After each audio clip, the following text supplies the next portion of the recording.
Forgive me for what I'm about to do to your wallets on this one. It's almost Black Friday as well. So, yeah.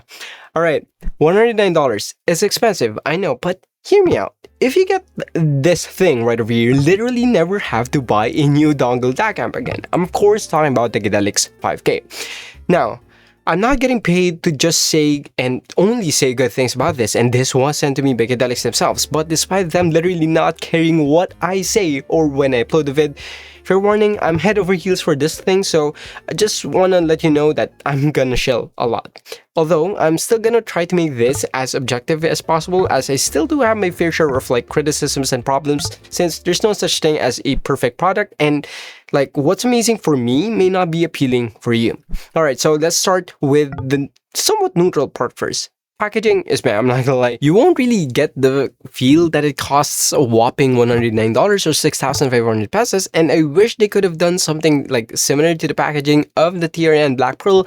But then again, it's just a box, so there's literally no reason to go all out on it, on what's essentially just going to be waste. But then when it comes to the accessories, well, they're really not doing any service with the basic C2C and USB Type 3 to like the USB Type C cables.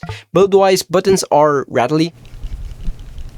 I think you heard that. But this is actually where it starts to get kind of good. They're so light at like 25 grams that I can literally hang this out a moving vehicle, no problem. And if you know like what it feels like to ride a Philippine jeepney, well, that's going to be a massive compliment. Why? Because number one, given that these are small, they're bound to fall off your pocket every once in a while, even when you're trying to get on public transpo. And I personally experienced these falling out of my pocket, panic setting in during my commutes, and they didn't get lost nor disconnected. They just hanged. Now, that description might let you think that light means poorly built or something like that, right? Well, not with this one, because if I'm going to ask you, hey, what do you think is the housing made of? Aluminum or plastic? If you answered aluminum, I'm sorry to say, but you're wrong. It's actually made out of plastic, but it feels solid with absolutely no creaking, paint feels premium, and the clip is made of aluminum. Although an issue with this is that oils from your fingers, just like with what's happening right now, will stick to these, so cleaning them semi-regularly will be something to take note of. But that's instantly redeemed by something that I tested myself. The 500 mAh battery can go on straight for like 13.67 hours while using the 3.5mm connection minus 8.5 dB volume, level 6 volume on the app, Sony LDAC acceleration on, linear phase roll off as the DSP filtering, all while being on performance mode. And what essentially all that jargon means is that you can potentially use this for days on end without actually charging, especially if you use this on your laptop or PC as well. Why? Well, because it doesn't just offer near lossless sound with a stable connection while being this far away from the device. No, it can also be used as a proper desktop DAC amp, as this can output up to 2 volts and 80 milliwatts on the like 3.5mm connection, the single-ended one, then up to 4 volts and 240 milliwatts on the 2.5mm balanced connection, which just means they're more than powerful enough to handle all IEMs basically in the market with virtually no audible noise in the background, while being able to handle proper headphones, just like say the HD600s, Focal Elir, HiFi Sandara, among other headphones, with the only limitations being a full-on hard-to-dry planar magnetic headphone like the Aria stuff. Then, as if that wasn't enough, going in deeper on the electronics aspect of the Q5K, these have a dual ES9219 DAC chip, which means that left and right channels coming from your phone to your IEMs are getting processed separately. And what all that means is that the digital data from your phone or laptop getting converted into analog to your IEMs are going to sound cleaner, better separated, and reduces majority of the potential harmonic distortion that can come with if like this thing just has a single DAC chip in it. Then when it comes to the sound that I hear from the Q5K, this sounds very clean and it sounds quite frankly pristine. I hear basically no coloration, which means that these don't have a freakishly high impedance level to actually introduce some more bass to your earphones or your headphones, and so like the IEMs or headphones that you connect will sound the way that it's meant to be.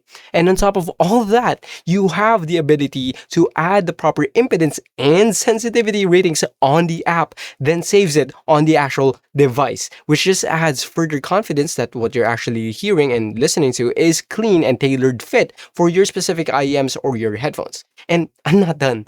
I'm the type of guy who loves to tinker, and this right here is a thinker's best friend. The Qudelix 5K has two EQ categories on the form of user and speaker EQ, where the speaker EQ is meant to establish like the baseline for the IEMs or headphones connected and set the impedance plus sensitivity levels, while the user EQ acts as a sort of like second layer to further customize the sound, all while using the baseline from the speaker EQ to further customize the tuning as they are cascaded, meaning they work in tandem. But if you're not really into having like two separate categories for EQ, well, you're just gonna have the other option of converting it to a 20-band parametric EQ, where you can outright just go balls to the walls with the customization. And my god, I love this thing. However, it's not all sunshine and rainbows.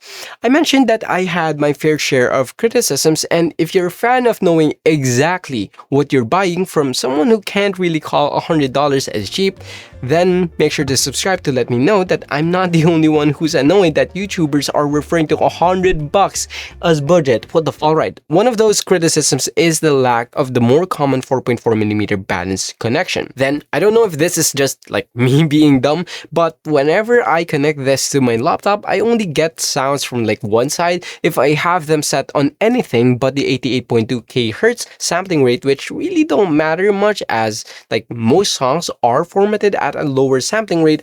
But given how expensive these things are, well, I'm expecting them to be way more polished. And then functionality wise, the headline features, or at the very least some of the headline features, includes the MEMS microphone, noise cancellation, and AptX adaptive plus AptX HD codecs. Those sound really good on paper until you consider that the microphone can't really be selected while you're on your laptop while recording, say, a video. They work in calls where they sound like this in a noisy environment. This is how the microphone sounds like during commutes while in public transport. Then, if you think that the noise cancellation works in the similar fashion that TWS noise cancellation works, it's not. It only works for the microphones in such a way that it tries to remove like the background noises during calls. And then, as for the AptX codecs, you can't really use them for non-Qualcomm phones, which like limits the application of the features that you expensively paid for. And talking about expensive, the market is ever evolving and it'll catch up. And with competitors just like FIO Snow Sky Retro Nano, FIO BTR11, BTR17, BTR15, Heavy like M300, I think it's what it's called, among other things, are some of those alternatives to the Q5K, with competitors like the Retro Nano offering a better battery implementation on which you could literally change the batteries on those things just by pulling out the back covers, similar to this remote control, which actually greatly improves the potential longevity of the device itself while being a lot cheaper in comparison, again, to the 5K, as batteries on the 5K are internal and you need a special screwdriver to actually access said internals. Then, to add insult to injury, the sign is a massive contributor to people's purchasing decision, and well, this is just basically a black rectangle, which then leads us up to my earlier statement of this being perfect for some, yet illogical or even unfathomable for others, where I'd say that you could imagine it like a car, where any car can like bring you from point A to point B, but not everyone is going to need a track car like the GT3 RS to go from their house to the mall. A simple sedan or a family SUV will do just that for less money, where I would say that this is amazing for someone just like me who loves to tinker with 20-band PEQ, see things like the output voltage, play around with something like the impedance level to better match the device, and like my headphones and my IEMs, have control over things like the gain and filtering, and monitor things like bitrate and sample rate. However, if you don't really know any of those things, well, it's not going to be a problem, since these are things that the general person simply don't really need to know about and use to enjoy their music, where the vast majority of people are drawn to one-and-done things like how Apple does their products that doesn't have, per se, all of the bells and whistles to customize the experience behind the product. And sadly, if you want to get your money's worth, well, you really have to be a part of the target demographic that wants all of the customization, all of the features, all of the control, and wants to play around with a lot of buttons on a new device that you just bought, and most importantly, be a part of the already small target demographic who can actually afford to buy this thing. That said, I want to end this off with a suggestion to hopefully cater to the broke boys such as myself. Qudelix, I just want to say I love your products. A lot of people also actually loves your products a lot because they offer something that the competitors simply don't have. But time moves and it moves fast. Competitors are also getting closer, and the market is getting way more competitive plus saturated, and the price is simply not logical for anyone who wants the features but can't really justify the price tag that these have, as not everyone is looking to turn this expensive ordeal into a hobby. Matter of fact, I actually made a video about that right over here, so go ahead and check it out to know if you might be susceptible into falling into the rabbit hole. Anyway, thank you, Qudelix. This is again the Qudelix 5K. My name is Charles, and goodbye.